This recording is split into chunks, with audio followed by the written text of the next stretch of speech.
fighting. My dear Mr. Doolittle, you needn't suffer all this. If you are really in earnest, no one can force you to accept this bequest.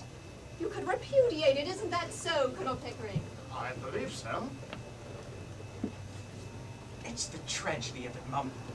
It's easy to say, chuck it. No, I haven't the nerve. Which of us has, really? Intimidated. We're all intimidated, Mum. That's what we are.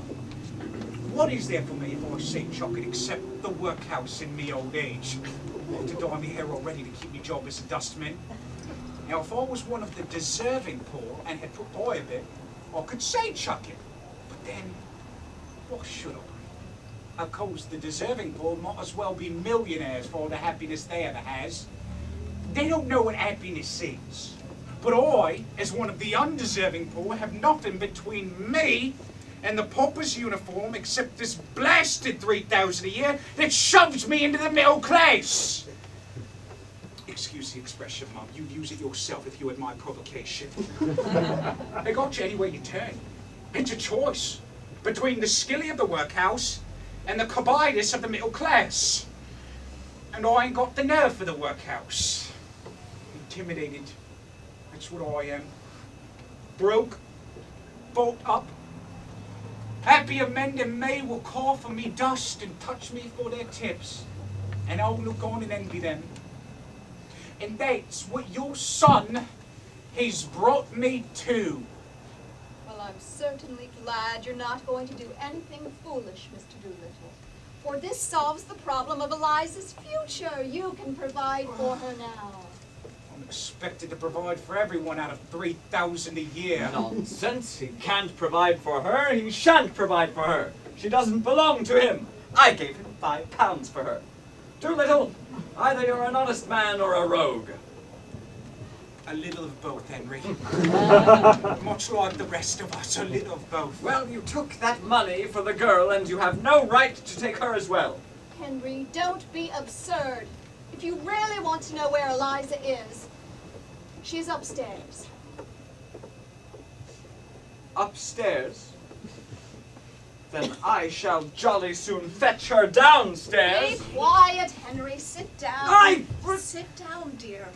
Very well, Listen very to me. well. But I think you might have told me this half an hour ago. Eliza came to me this morning.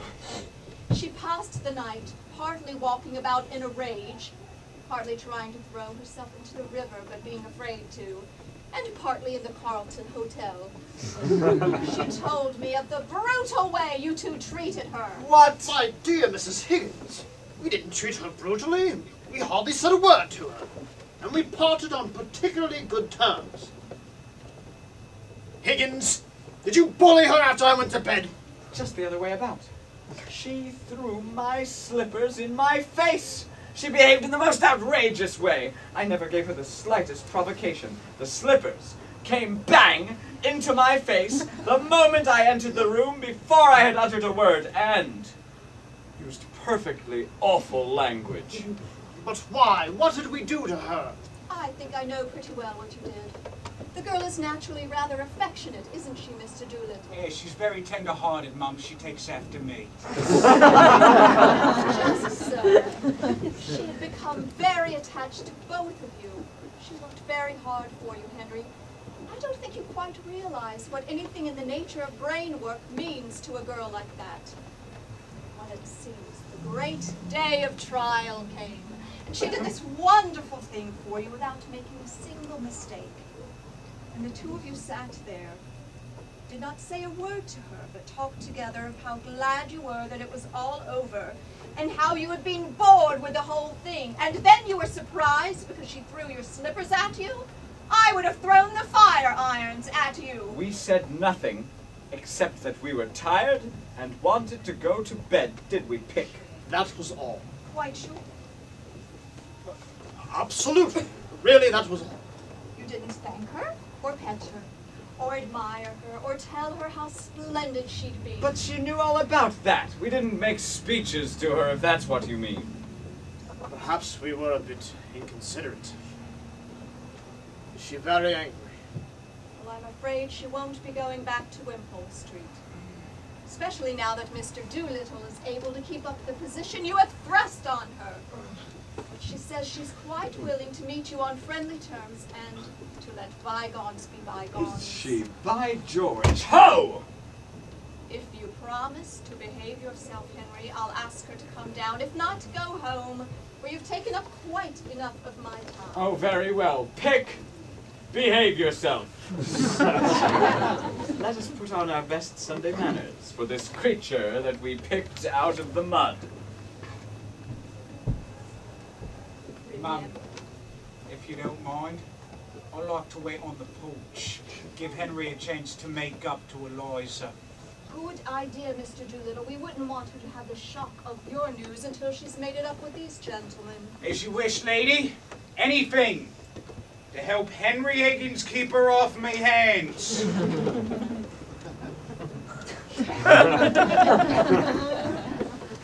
Now, Henry, be good. Oh, would you please ask Miss Doolittle to come down? Yes, ma'am.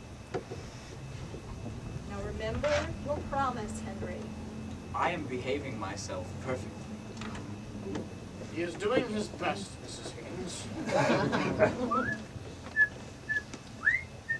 Henry, dearest, you don't look at all nice in that attitude. I was not trying to look nice, Mother. It doesn't matter, dear. I only wanted to make you speak. Why? Because you can't speak and whistle at the same time.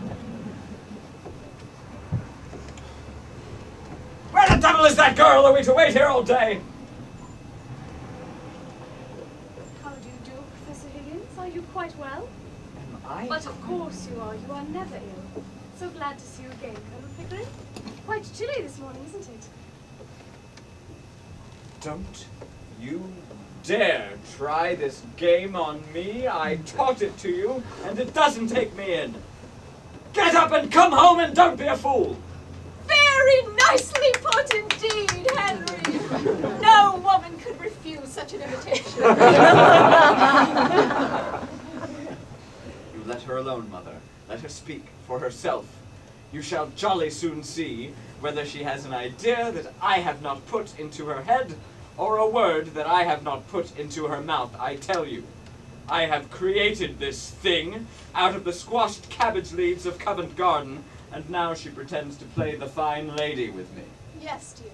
But you will sit down, won't you?